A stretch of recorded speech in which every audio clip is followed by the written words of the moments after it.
We'll now call the June 27th, 2024 council meeting to order. Councilmember Howe, Councilmember Hyman. Present. Councilmember Jackson. Here. Councilmember Worth. Here. Councilmember Wright. Here. Vice Mayor Riffle. Here. Mayor Malkajan. Here. This evening we have our prayer and our pledge by Councilmember Jackson.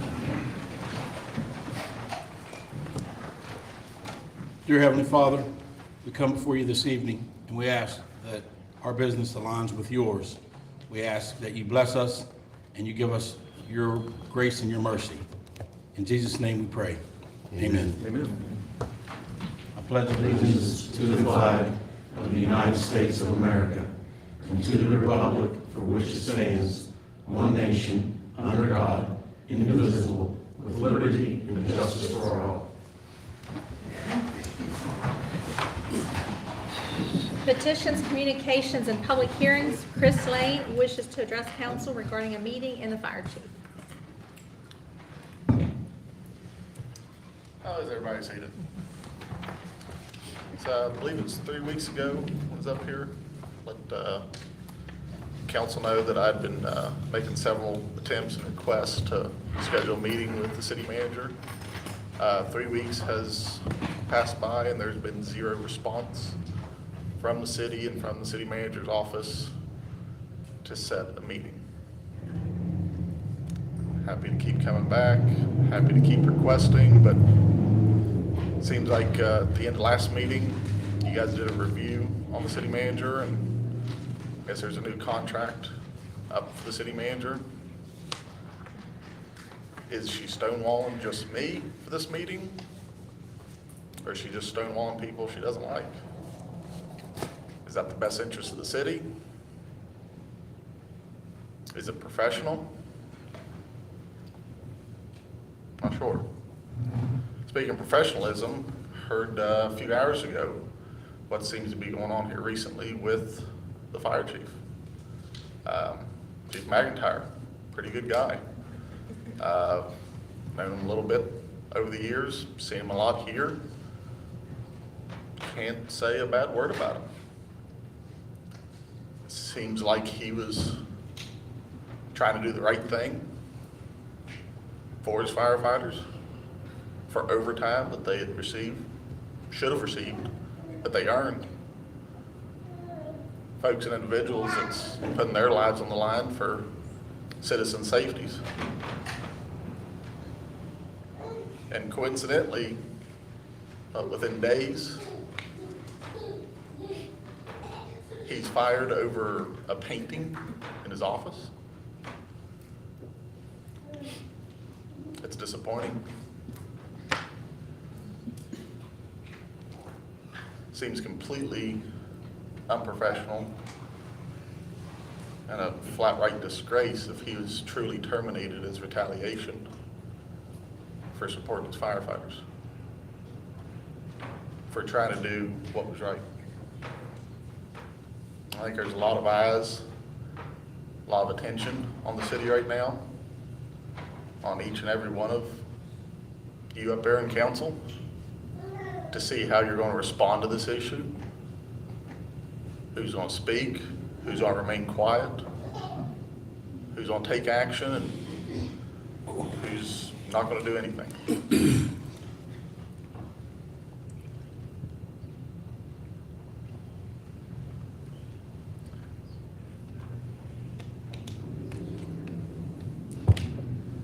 Like I said, it's a little bit hard to find the words right now because it's disappointing, it's disheartening for what seems to be going on. That's all I have. Jessica Scott, 1253 Parsons Road, Montrose, West Virginia, wishes to address council concerning the Resco opioid application.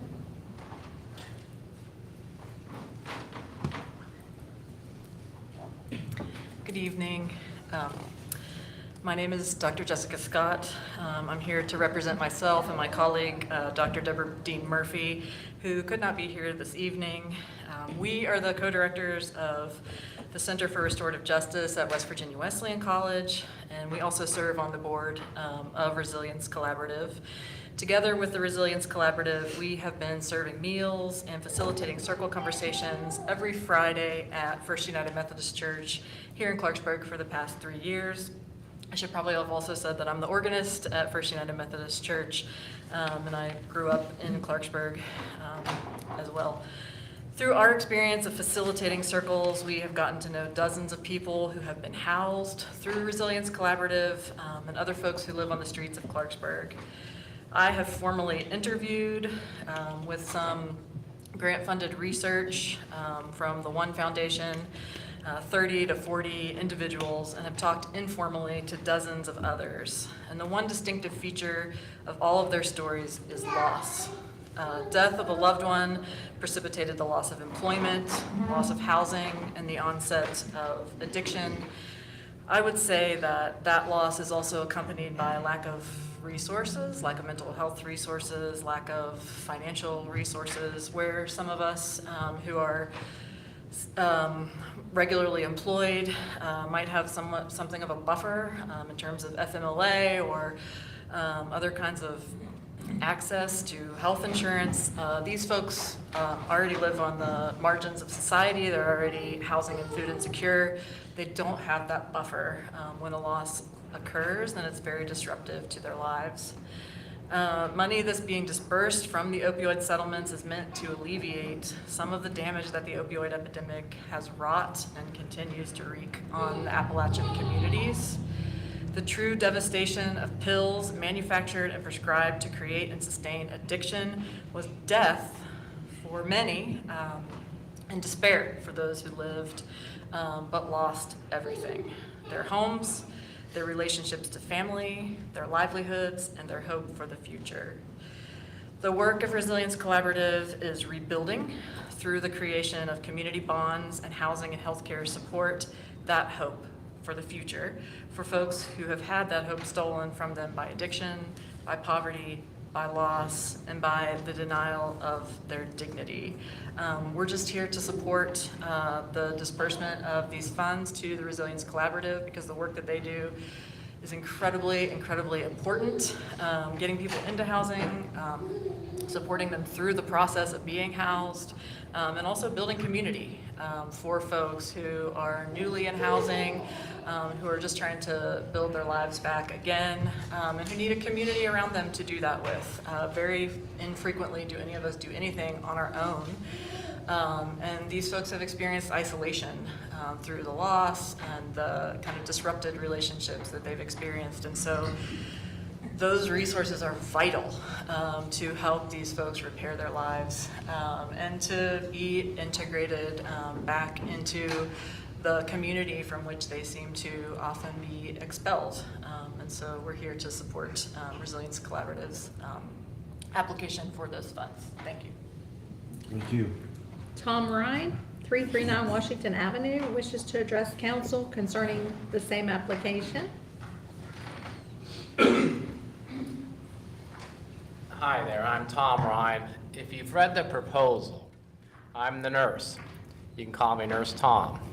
I live in downtown Clarksburg. I've lived here for about 3 years, but before that I lived 23 years over in Bridgeport.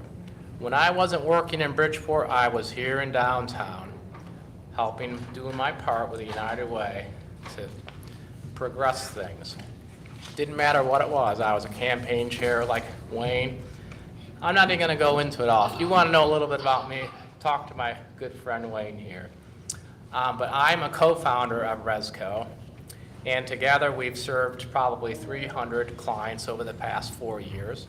We've housed about 200, and I'm now the director of medical respite care. We are funded by WVU Hospital or Foundation and Benedum Foundation. It's a pretty big deal because we're the first and only medical respite care program in the whole state of West Virginia. So it keeps me busy, keeps me hopping. In between, I do street outreach. Every day I'm on the street here. I'm also running a little clinic over there at the church, not necessarily like a doctor's clinic, but mostly for hygiene, skin, wound care, basic things to help people avoid infections or diseases and keep them patched up and moving in the right direction with a primary care physician or a specialty. So that's a little bit about me. I'm really excited about this project. Whatever way it goes, I'm just glad that the city is trying to find a partner with somebody who can keep moving this whole issue forward, addressing homelessness, healthcare, housing, the complexity of that whole ball of wax. I'm glad to be a part of it. I know all of you are excited to somehow make some progress, and I hope we're the ones that get to have a little bit of this resource. And if not, we're in it for the long haul anyway. And I'm here living downtown, and it's my home and it's my city. Thank you. Thank you. Marissa Russell, 339 Washington Avenue, wishes to address council concerning the same application. Hi, good evening. I wanted to thank council for your consideration of this proposal, and certainly I'm looking forward to closer collaboration with the city either way. And if we're able to work together in this way, that is fantastic. And either way, like as Tom said, we are here for the long haul. We're certainly committed to providing evidence-based services to this population. And I'm hopeful that this is really the start of a conversation about how do we best serve this population, right? And how can we fill some critical gaps in our community? Street outreach is a large part of, the solution when it comes to folks who are chronically homeless who are living outside. There are a number of other issues that we have in our community that there are critical gaps in serving those folks. We have a marked increase in the number of elderly people who are 55 and up who are aging in our community without any community supports or familial support. We have developed interventions specifically for that population, but there is a huge need when it comes to serving those folks. There's also a huge need in terms of family homelessness. If a family becomes homeless here in Harrison County, there is no shelter for them to access. So oftentimes when that occurs, we're either, if they're enrolled in a Harrison County school, we're able to serve them through our Families First program in partnership with the Board of Education.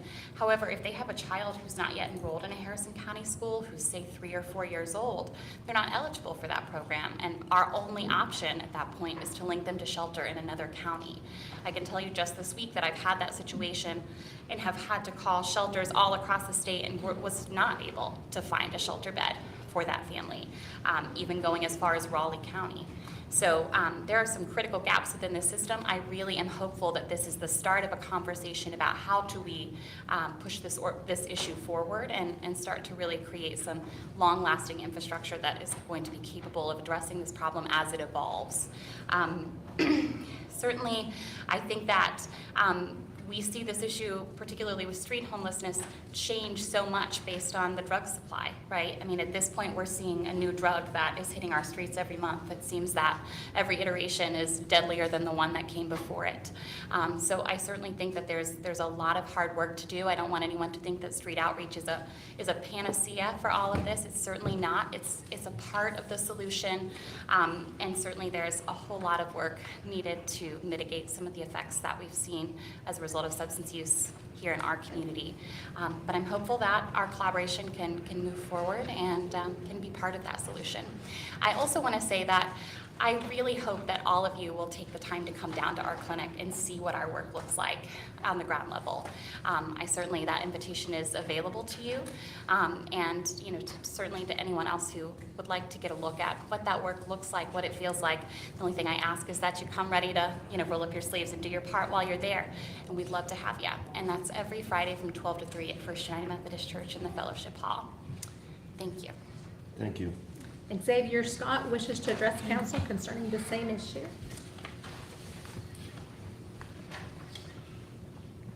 Mr. Mayor, esteemed members of the council, thank you for giving me the chance to speak. What can I say that hasn't already been said by the other people that came up here? I fully agree with it.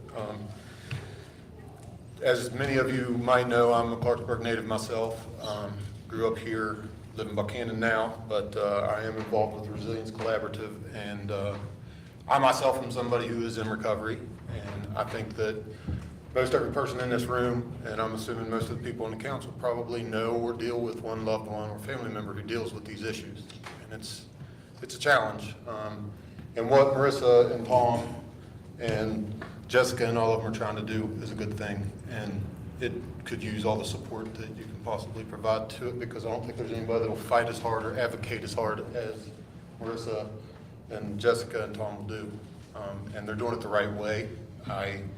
After getting, having the, what would you say, the courage to allow myself to be vulnerable enough to get help, went back to school, and in the process of getting my degree, had to do an internship, and was lucky enough to do it with the Center for Restorative Justice. And that got me the chance to work with the Resilience Collaborative, and to do some things that I really found very valuable. We held circle discussions and worked with people who were housing vulnerable or looking for housing, or people who needed treatment. And ultimately, I guess, I got my degree in science, so I'll leave you with a little anecdote about, I don't know if many of you are familiar with, years ago, there used to be that commercial of a rat in a cage, and there was a bottle of water and a bottle of water laced with heroin, and the rat started drinking the heroin, and then it just wouldn't even touch the water, and it would only drink the heroin.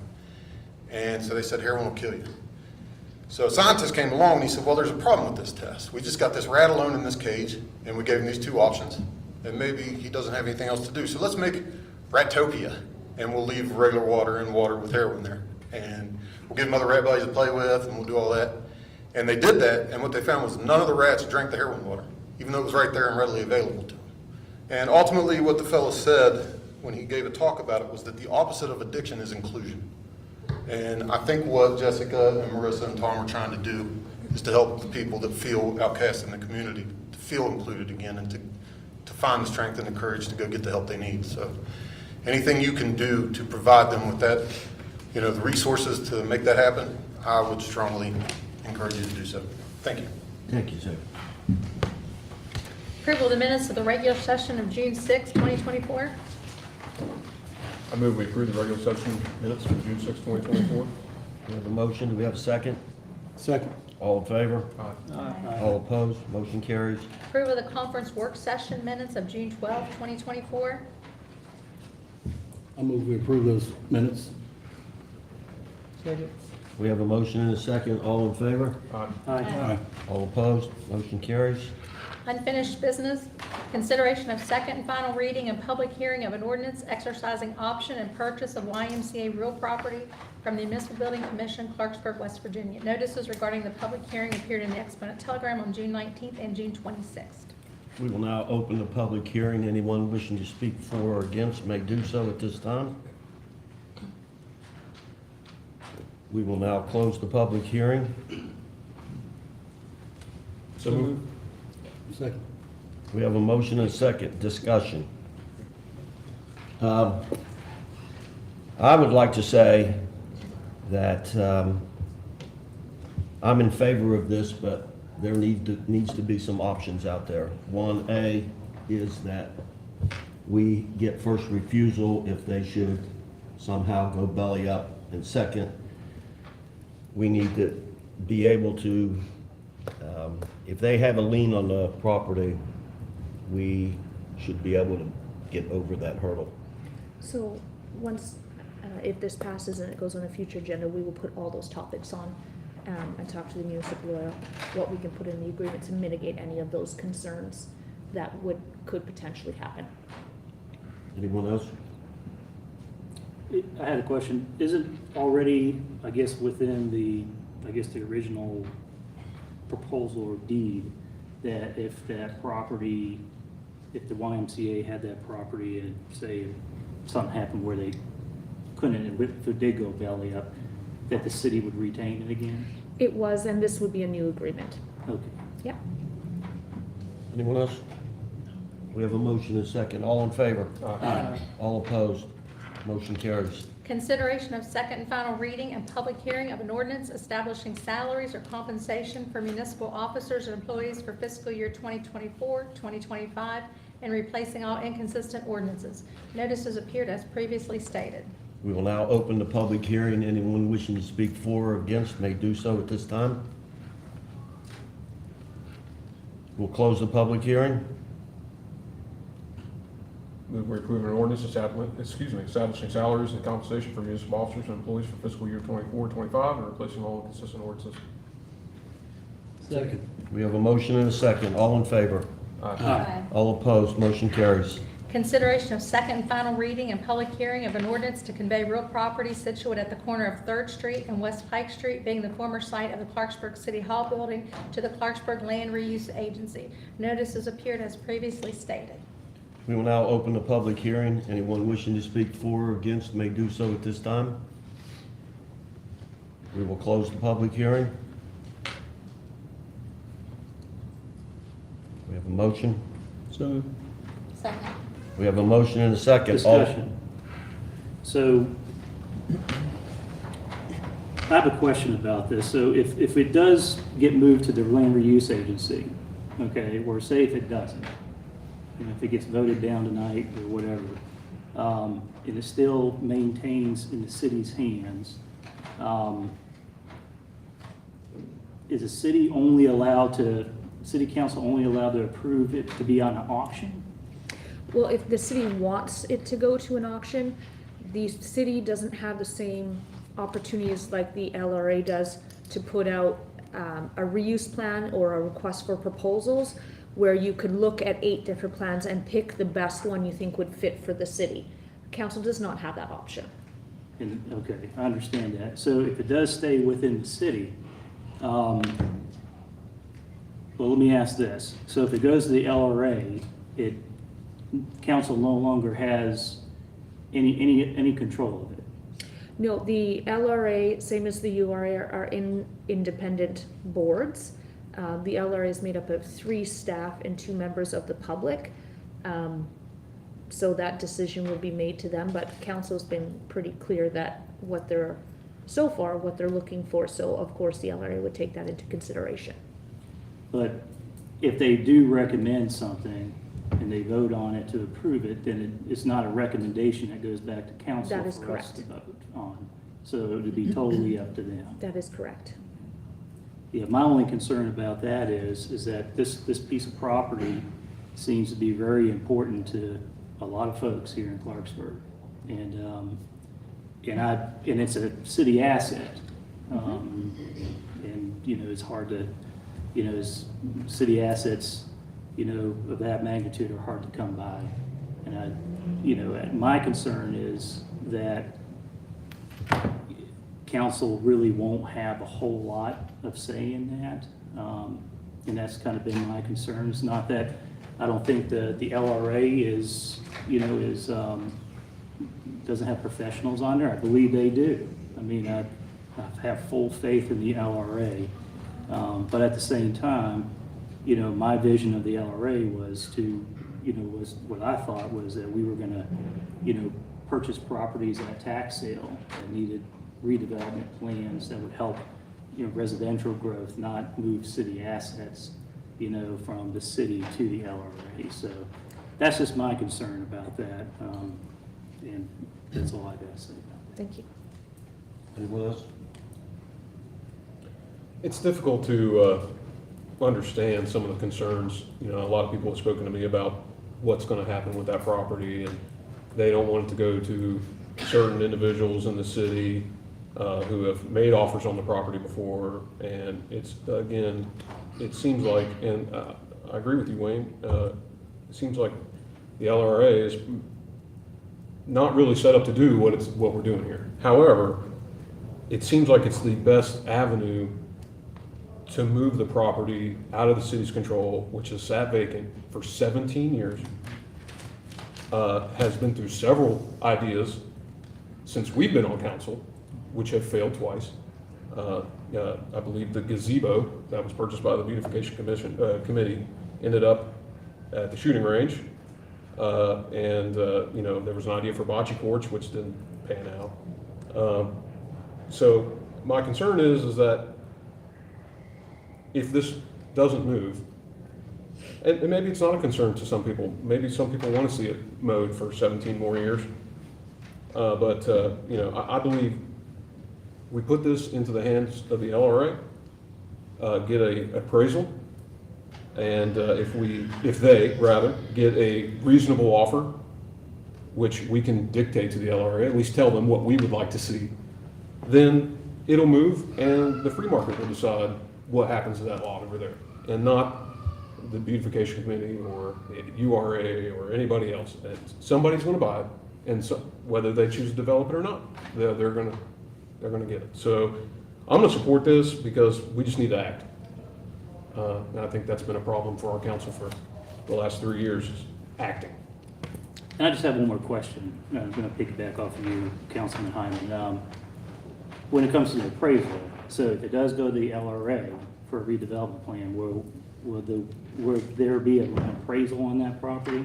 If they're gonna list it for sale, that's something I would request the committee to do, is to get an appraisal, yes. I think that'd be very important because Oh, great.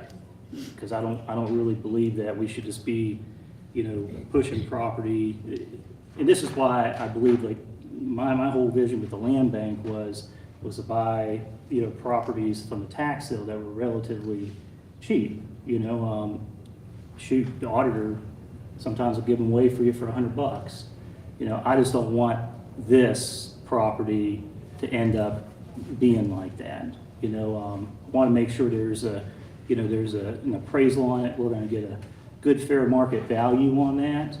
And it's just not going to be, something that's going to be recommended to transfer to someone for little to nothing. So that's my only concern. I will bring the request to the LRA to do an appraisal All right. and make sure that information from the appraisal gets back to council. When's the next LRA meeting? It's gonna be in July at some point. I just have one comment. And I've said it a million times since I've been on council. And I'm not saying neither of you guys are saying opposite, because I think you speak or think highly of the people that serve on that committee. I think it's continued to be important for us to focus on appointing people to boards that will align with our vision. That's the way it's supposed to work out.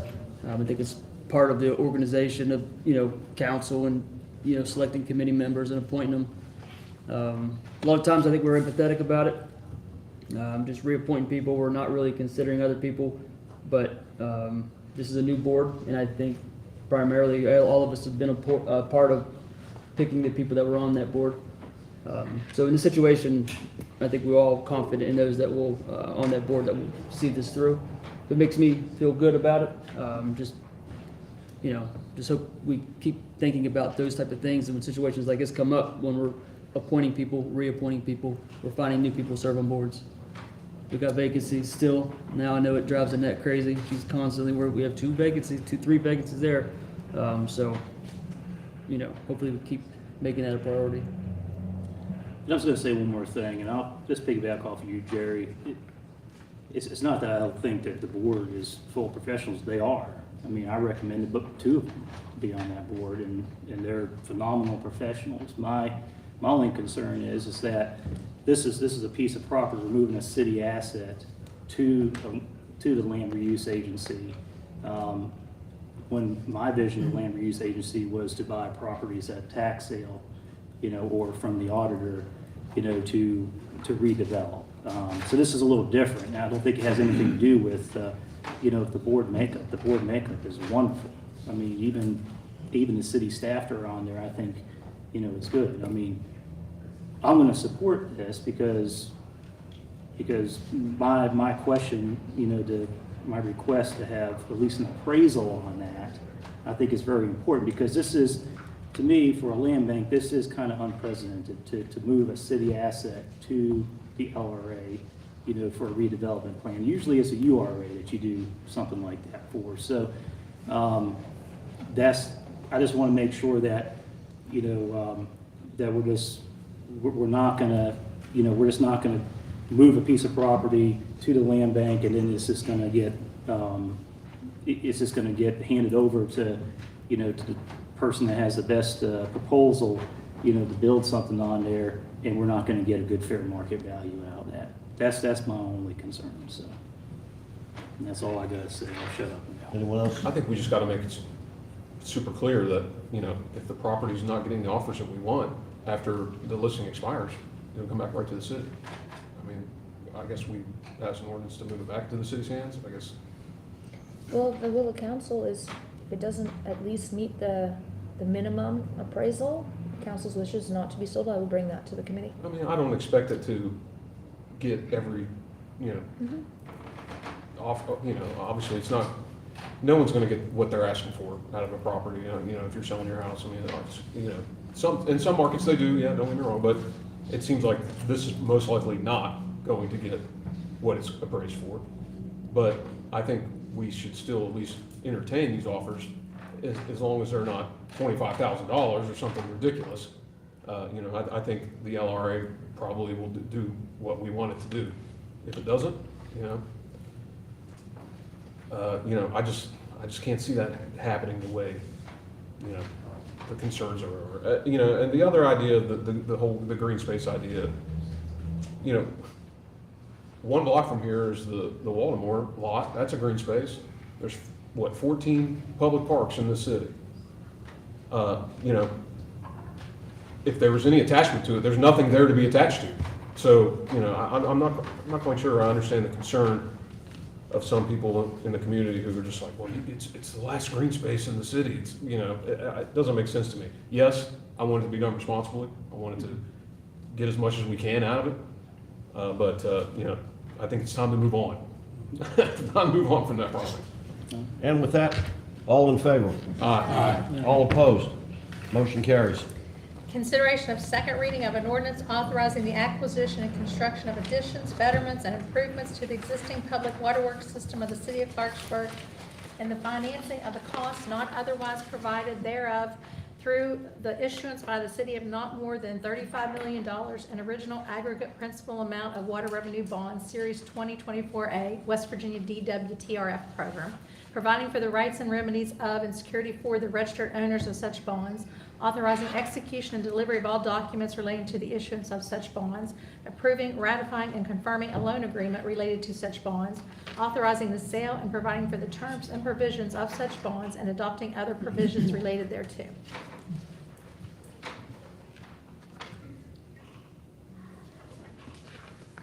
So moved. Second. We have a motion and a second. Mr. Amon, would you like to come up and give us a little synopsis, please?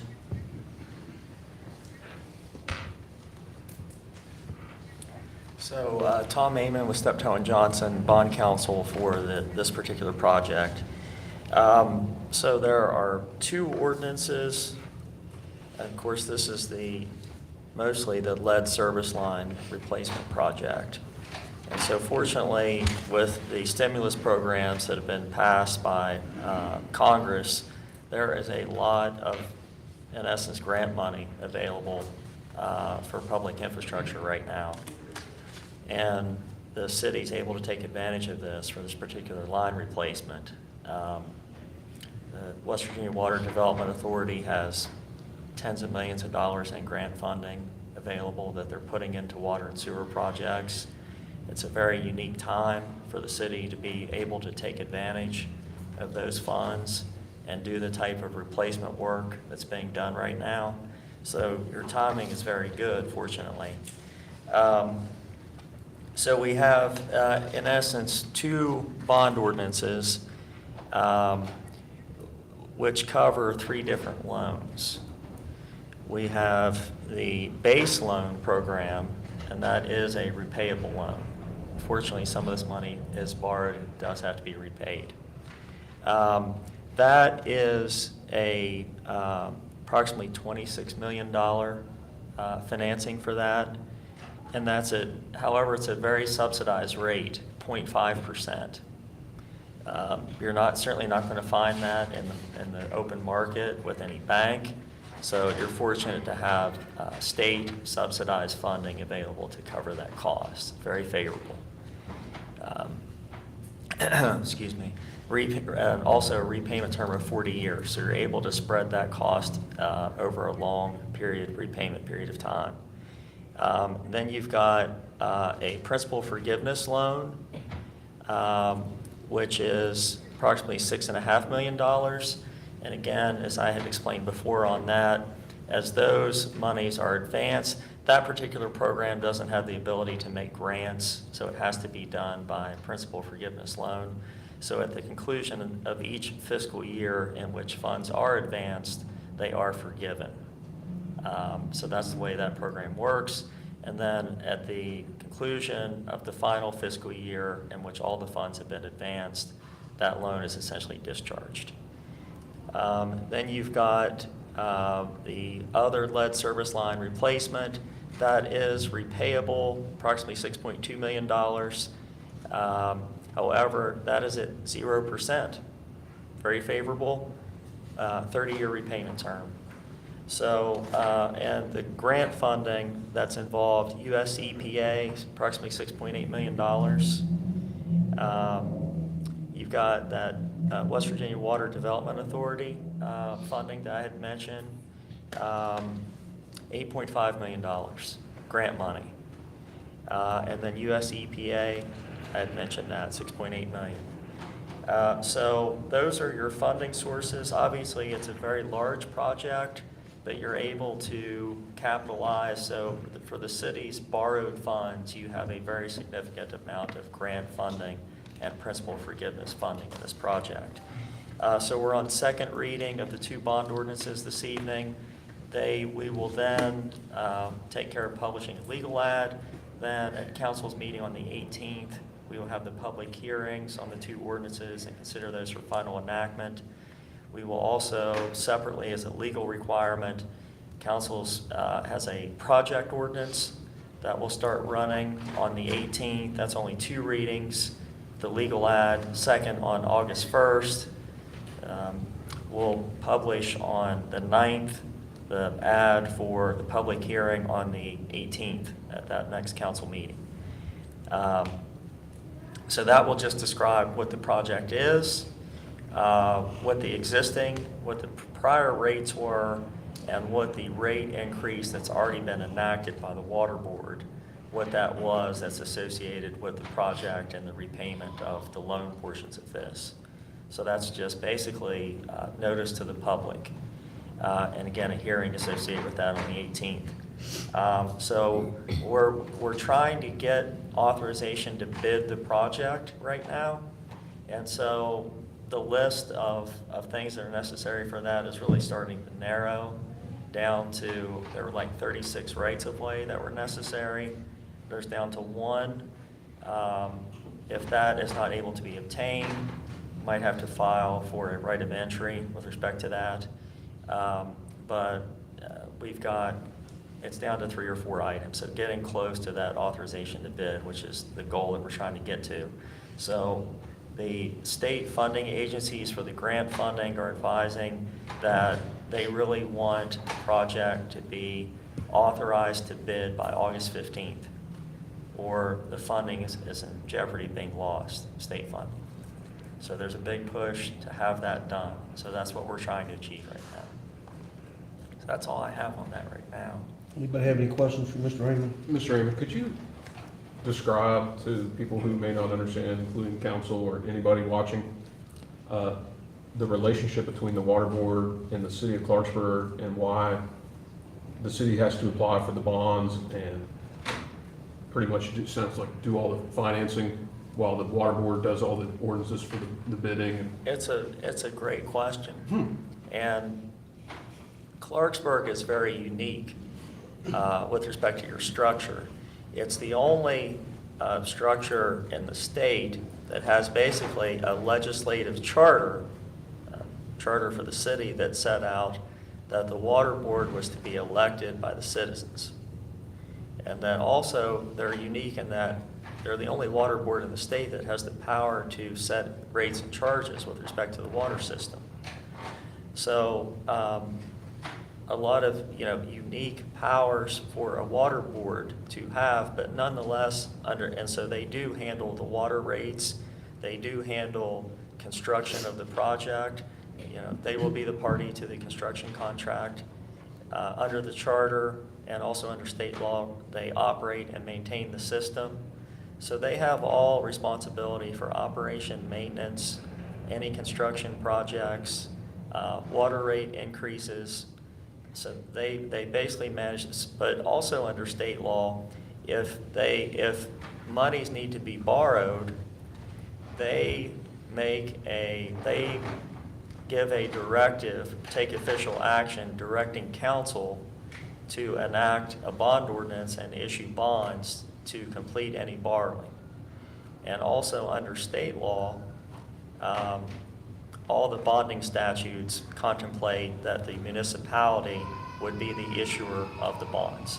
So under the charter, there's that, the board makes that directive that the city take action, and then under state law, it contemplates that the city would be the borrower. So it's a unique relationship, but it's one that certainly has benefits for council. I mean, probably one of the most significant benefits is no one likes rate increases. And so that takes that off of council. And water board, if there's a rate increase, they handle that. and also just day-to-day administration. Obviously, council, you'd have to have a whole separate staff to do that would be paid from still water funds, but it reduces your burden with respect to maintaining the system. Thank you. Thank you, Mr. Raymond. We have a motion and a second. All in favor? Aye. All opposed? Motion carries. We didn't have a motion in a second. Oh, we didn't? No. I thought we did. Oh, who would do it? It was- I moved. it was I moved. Paul. Yeah, I second. Yeah. And we, I had that on the first one, not the second. Consideration of a resolution of the City Council of the City of Clarksburg authorizing the use of opioid funding. Oh, no. Oh, I'm way ahead. It's okay. that was Sir, for first the- time. We got your back. That's why we didn't have to. Consideration of second reading of an ordinance authorizing the acquisition and construction of additions, betterments, and improvements to the existing public waterworks system of the City of Clarksburg and the financing of the cost not otherwise provided thereof through the issuance by the city of not more than $12 million in aggregate principal amount of water revenue bonds, Series 2024B, West Virginia DWTRF lead service line replacement program, not more than $12 million in aggregate principal amount of water revenue bonds, Series 2024C, West Virginia DWTRF lead service line agreement program forgivable, providing for the rights and remedies of and security for the registered owners of such bonds, authorizing execution and delivery of all documents relating to the issuance of such bonds, approving, ratifying, and confirming loan agreements relating to such bonds, authorizing the sale and providing for the terms and provisions of such bonds, and adopting other provisions relating thereto. So moved. Second. We have a motion and a second. All in favor? Aye. All opposed? Motion carries. Consideration of a resolution of the City Council of the City of Clarksburg authorizing the use of opioid funding in support of an integrated street outreach program in collaboration with Resilience Collaborative in Harrison County to hire social workers. Mr. Mayor, I move we adopt a resolution of the City Council of the City of Clarksburg authorizing the use of opioid funding in support of an integrated street outreach program in collaboration with Resilience Collaborative in Harrison County. Second. Discussion. My first question is, do we have the fully written out resolution? I didn't see it in the yes, packet. it was, you should have it at your seat there. Annette, did you, yeah. They were all sitting on the table.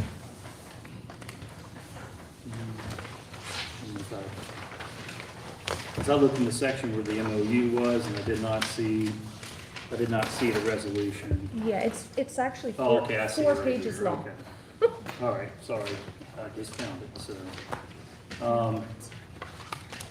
My other question is, I have a few questions about this. So the 700, I think it is, the 90% of the funding, which is $786,645.63, that we're applying for through the West Virginia First Foundation. Is the city gonna be applying for that? Yes. For that funds? The city Okay. is the primary applicant. Okay, The funds we will be applying, they will approve the city, and this is in partnership with the Resilience Collaborative. The city will hold the funds and then expend them at set out amount of times, which is set out in the resolution. okay, so my other question is that when I see in the MOU that say if the partnership between the Resilience Collaborative and the city of Clarksburg, say in a year or two or something changes and that partnership severs, what would happen to those opioid funds then that were current? So those, because it's in the hands of the city, and I don't think that's gonna happen based on the history of this group. However, if for some reason that did happen, those funds are in control of the city, and we would look for another partner to move Okay. forward with, because of the need that's in the city of Clarksburg. And how does that, I mean, how would how would that be reported to, if it did happen, how would that be reported to, like, the West Virginia First Foundation? Is that going to be initially reported, to say, okay, if this partnership for some reason does not work out? It'll be in the application to the It'll West be in the Virginia First application. Foundation, Okay. yes. All right, and if it doesn't work out, then we have in the MOU is a 30-day That's right. termination clause. Yep. Okay. My other question is both the city and the Resilience Collaborative 100% on board with what is in the MOU? I had a meeting with Marissa beforehand and Chief Kitty and went over everything. She was sent it by email. We had a robust discussion, and yes, everybody compromised a bit. We came up with an agreement that we think will work for everybody. Now, as we work through it, things may change, as they should, to make it work better for the city, work better for the Resilience Collaborative, work better for the population that we're helping. But as it stands right now, yes. Okay, and the reason why I ask these questions is I think it's very important when you're dealing with this much money and a partnership that both parties, are totally on board with what's going on. Well, and I'm very happy that they already have a great relationship with our police force, because that's a big piece of it, and I think this is just gonna build on that relationship and really provide help to those people who have substance use disorders on the streets of Clarksburg and get them the help they need. And so the city is going to be very active in making sure to maintain that relationship, and any kind of kinks that come along the way, that's going to be, all parties involved are going to be a part of that. It's a partnership, and that they will be addressed if they come up from council, from the public, from the Resilience Collaborative, or from the city or the police department. It will be taken care of right away. And the reason why I ask these questions is because this is a very unique relationship. Most, like the city of Huntington, they hire their own case manager through the city, that's housed in the police department. So there's a level of, that social worker case manager down in Huntington, the oversights done by the city, and notoriously we see that when it comes to cities having social workers, that they don't really have a partnership with other organizations. And I'm not saying that the Resilience Collaborative is not a good organization. They're a fantastic organization. I mean, they have gotten a lot of people off the streets, and believe me, I've seen that, and I've seen the work that Tom and Marissa have done is phenomenal. I just want to make sure that this partnership, that everyone's on board and everyone's communicating, everyone has input, because at the end of the day, these case managers are going to be working directly with our police department. They're going to be working directly with our fire department on calls when it comes to, overdoses. And I want to make sure that, our police department and our fire department, or whoever the first responders are out in the community, are getting the results that they desire to, because that's how a partnership works. So that's all I got to ask about. I'm gonna be supporting this evening, but, I want to make it clear, I'm even walking in here and sitting here right now, I'm not really sure this is the right organization. But, I said a little prayer when I sat down in this seat, and as I was listening to Councilman Hyman when he was sharing, he said, you know what, it's time that we just act. If we don't do anything, we're not going to get any results. We have to start somewhere. We have to get something done. But we have to make sure that this program isn't so rigid that we can't make changes. We need to see a solid plan that is going to happen when this program hits the street. The way it is right now, I keep hearing people saying, well, the people who are out here, these are the chronically homeless individuals. Yeah, but you know what? Those are the individuals that we need to get off of the streets. Those are the individuals who've been out there for years and that we need to be able to get them off the street. So I need to know what's going to be different. So we need to have a solid plan, to make sure that we can get these individuals off the street, because, to be honest, like I said, I'm a little apprehensive about this, but you know what? We have to start somewhere. We can't just keep sitting on our hands. We gotta address this problem. And I want to echo what Councilman Jackson said too, you know, about having a plan. I mean, we're voting tonight to apply for this funding, you know, through the West Virginia First Foundation. And from what I understand is that the additional $78,000 that's from our funding, you know, is contingent on us getting the other 707,000, whatever it may be. But I want to echo with what Councilman Jackson said. In that process, you know, if this passes, you know, this evening, you know, in that process with the application, you know, there should be, I think the Resilience Collaborative, the police department, the police chief, you know, the fire department, city manager, and even if it has to go to a level of having a work session to develop a plan of like, you know, how this is going to work with the city, I think that plan should continue, you know, because at the end of the day, you know, you could read MOUs and stuff and say, okay, we're going to, you know, Resilience Collaborative has agreed to, you know, to have case managers available from 7 a.m. to 11 p.m. and an on-call. But, you know, really programmatically, what does that look like? You know, and I think that's what Councilman Jackson's asking. It's like, what is the plan? What does that look like programmatically? How, you know, in a scenario, you know, how is that relationship going to come together between, you know, in a situation with the police department and the Resilience Collaborative case manager, or if there is an overdose and our fire department's the first responders and they make that call, you know, how is that going to work? So I think going forward, you know, I think programmatically there has to be ongoing plans with that, and I hope there is, you know, and that's my hope. So I think that's really all I got to say, because I think I'm just kind of beating a dead horse. So. We have a motion and a second. All in favor? Aye. All opposed? Motion carries. New business, consideration of appointment to the Clarksburg Visitors Bureau. Mr. Mayor, I move we appoint Mr. Curtis Edwards to the Clarksburg Visitors Bureau. Second. We have a motion and a second. All in favor? Aye. All opposed? Motion carries. Consideration of the purchase of 2 digital signboards.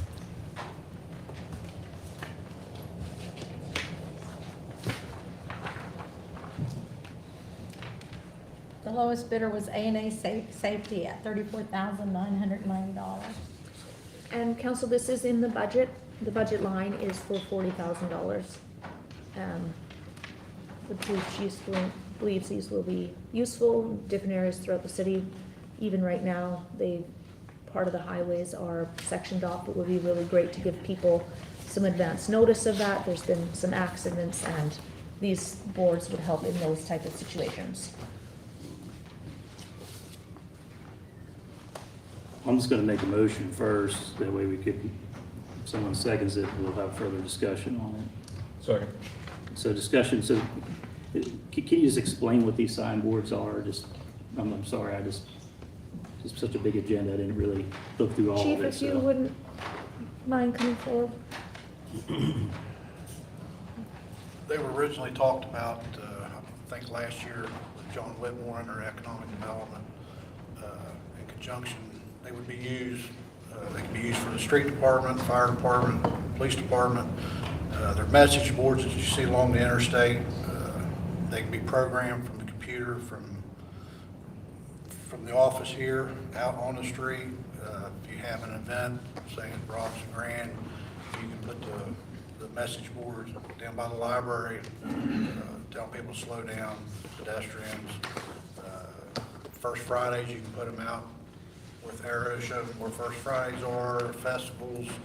We have a major traffic crash, fire scene. We can use them to direct traffic, or anytime there's road falls in, street department could use them. Obtained 3 bids, and I think AA Safety was the lowest bid.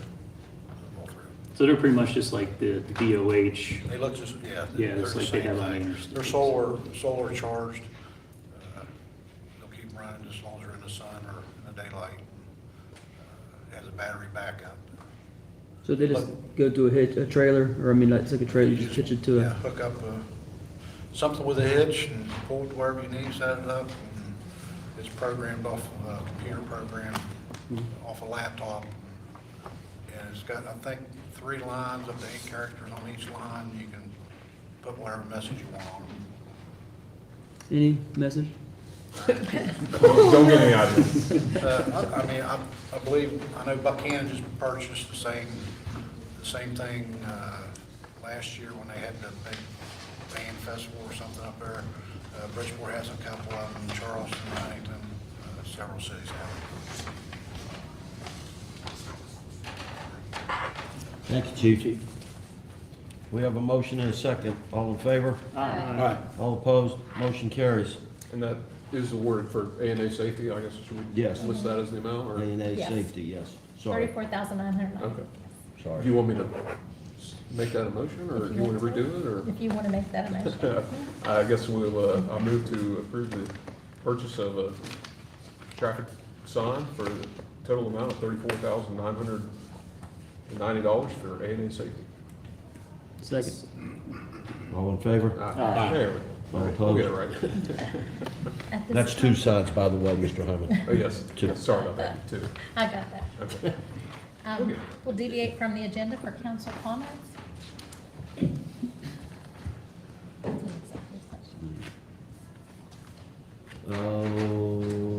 Mr. Ward?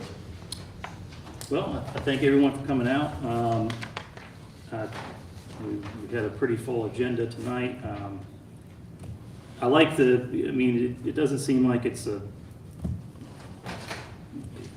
not flashy, you know, when it comes to these bonds and stuff and approving these bonds, but, you know, when you got, you know, almost, you know, $47 million, and it's very exciting to hear that a lot of that is just, it's from, you know, state grants, you know, infrastructure grants.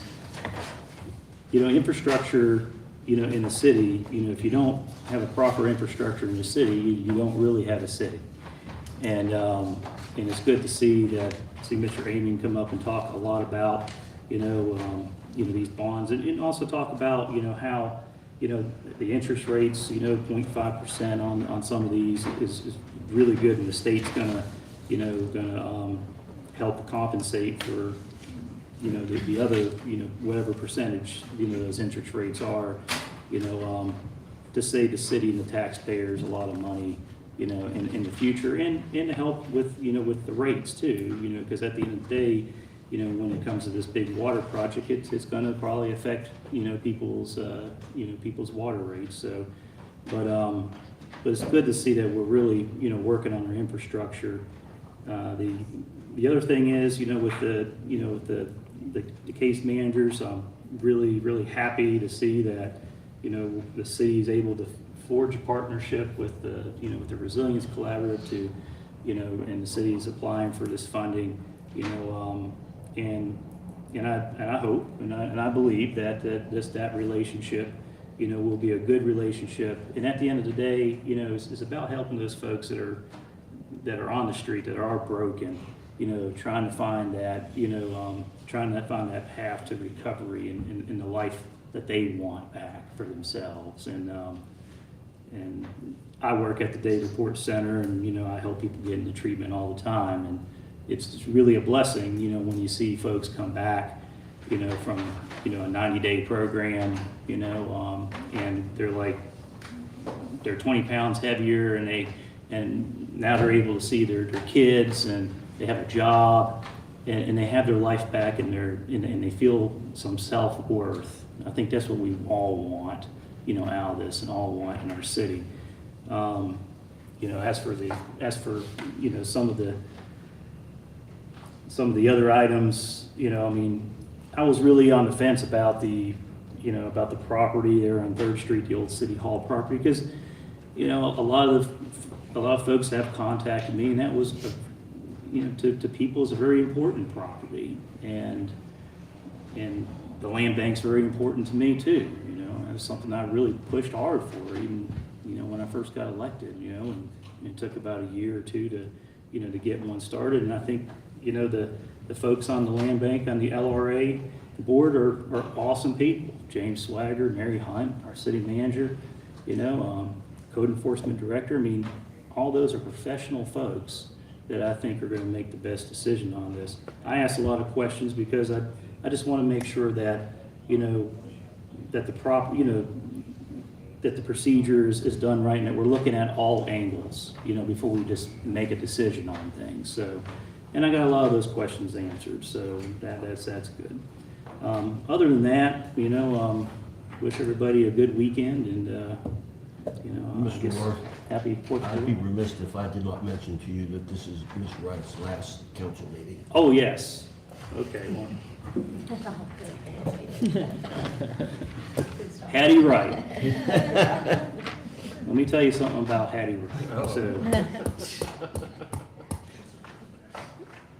the civility and the humbleness that Hattie has displayed up here on council is amazing.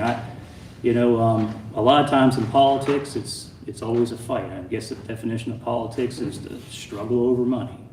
And Hattie always comes into, you know, a vote or a discussion, you know, with the utmost intelligence, forethought, and research.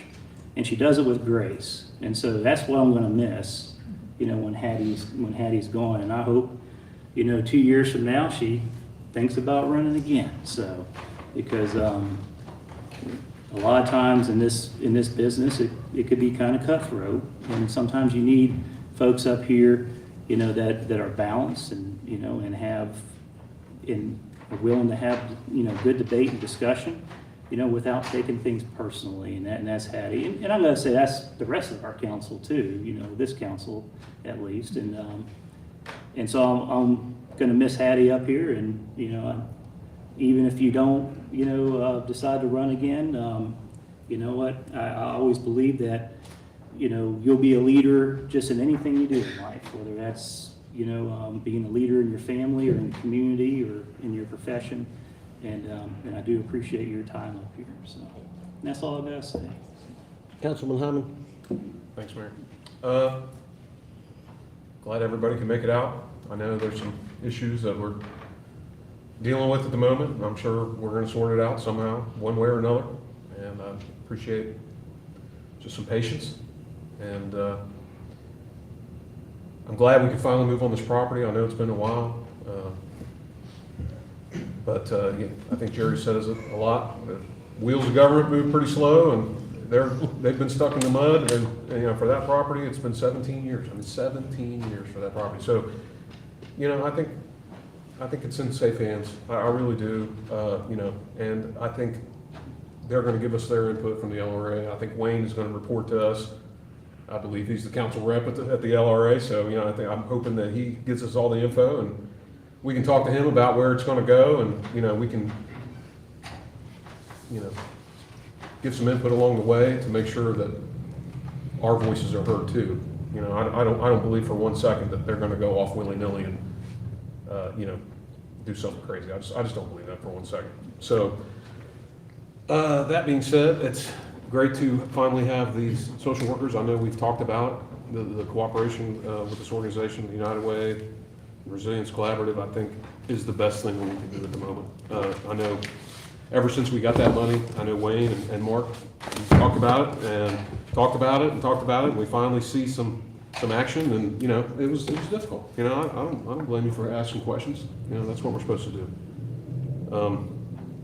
I'm just glad it's finally coming to fruition, and we can get some help to the people that desperately need it with these funds. Hattie? Thank you, Mayor, for reminding Wayne. And but you know,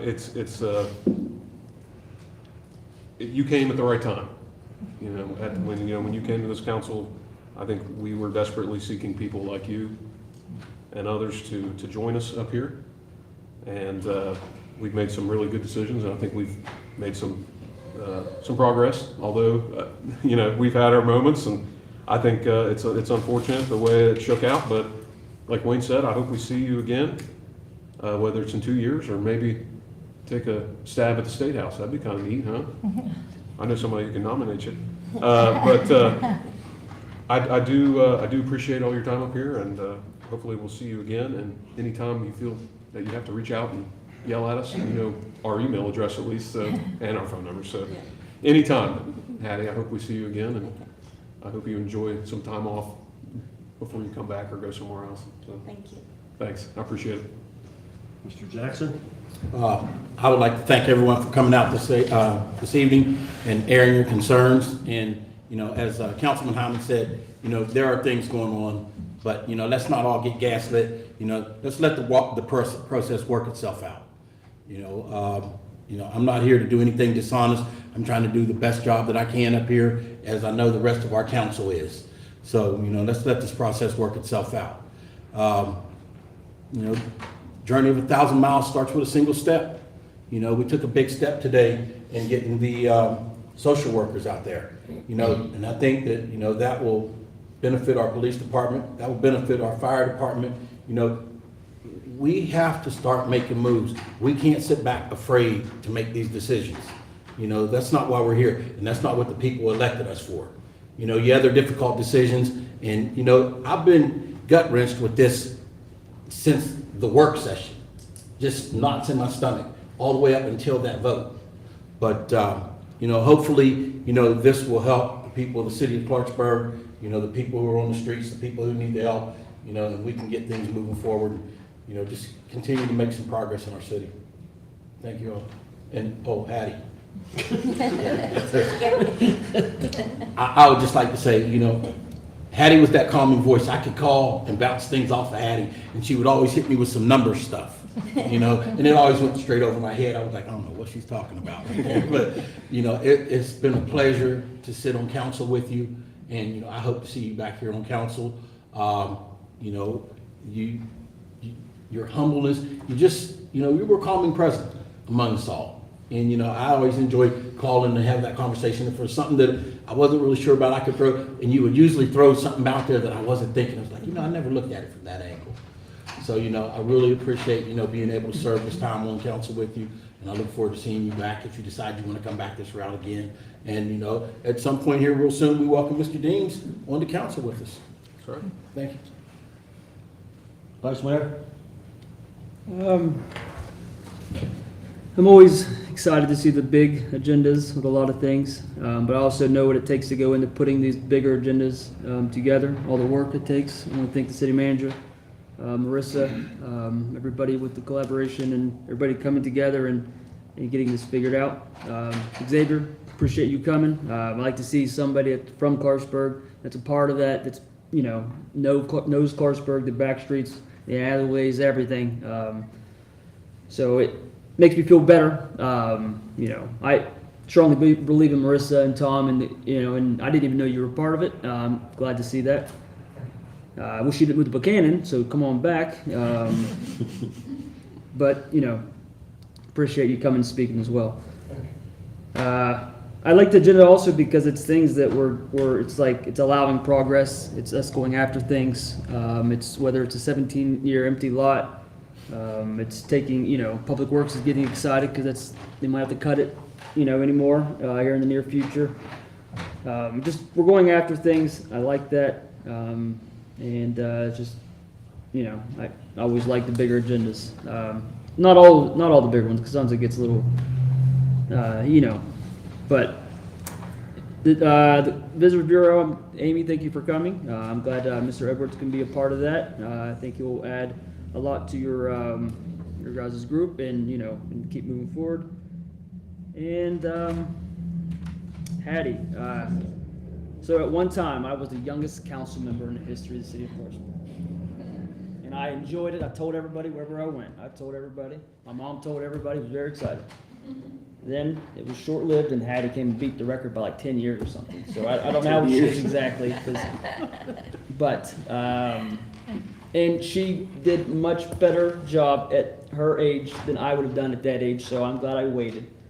But it's been a pleasure to work with you. I think we shared a lot of vision, a lot of things, perspectives and things, so you know, I enjoyed being able to work alongside somebody like that. I'm definitely going to miss you, and you know, life happens, and you got some other things going on, so, maybe you can come back in a couple of years, but, I feel like you'll be a part of something in the community, being late or something like Councilman Woods said, so, we'll be seeing you again, obviously, and, thank you for your time. And, that's all I got. Hattie, I'm gonna make you go last. Thanks, everybody, for coming out this evening. See something, say something, pick up the phone and dial 911. Kudos to the police department and fire department finding that little boy last night. I understand it was a community effort, and thank you, people. You calmed a lot of nerves last night after you guys found this child. Hattie, we will miss you, honey.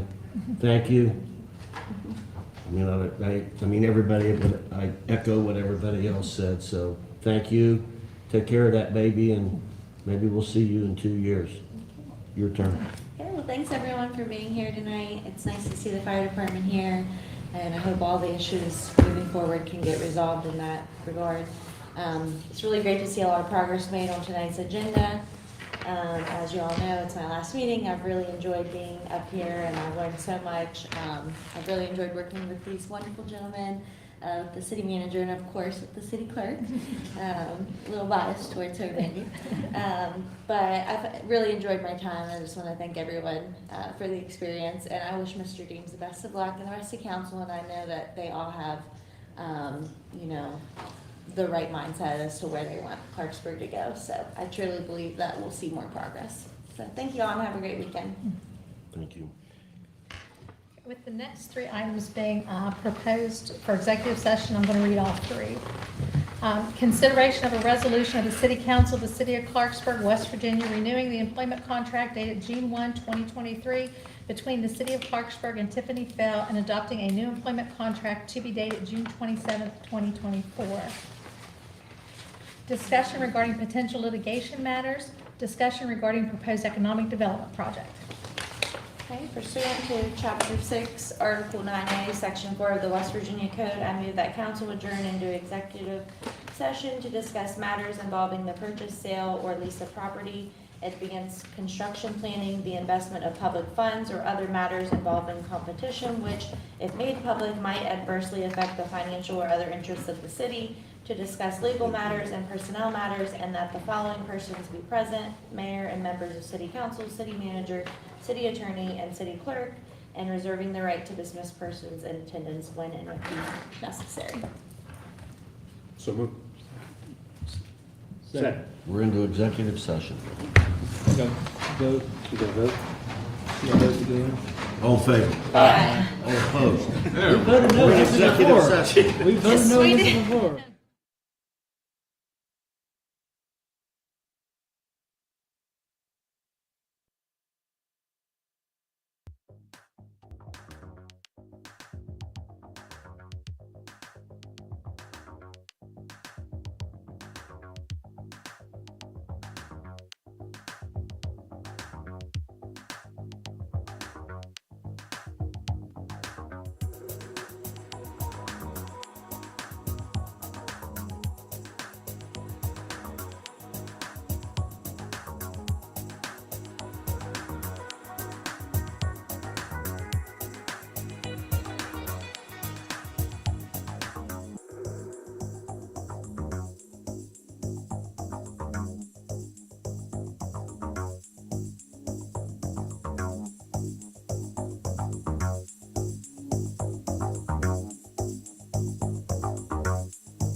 Make a motion to return to executive session. Second. All in favor? Aye. All opposed? Motion carries. Council comments? Mr. Mayor, I guess we're going to move to adopt a resolution of the City Council of the City of Clarksburg, West Virginia, renewing the employment contract dated June 1, 2023 between the City of Clarksburg and Tiffany Fell, and adopting a new employment contract to be dated June 27, 2024. So. Second. You got a second? Second, yeah. All in favor? Aye. All opposed? Motion carries. Move to adjourn. Second. All in favor? Hold on. Roll call.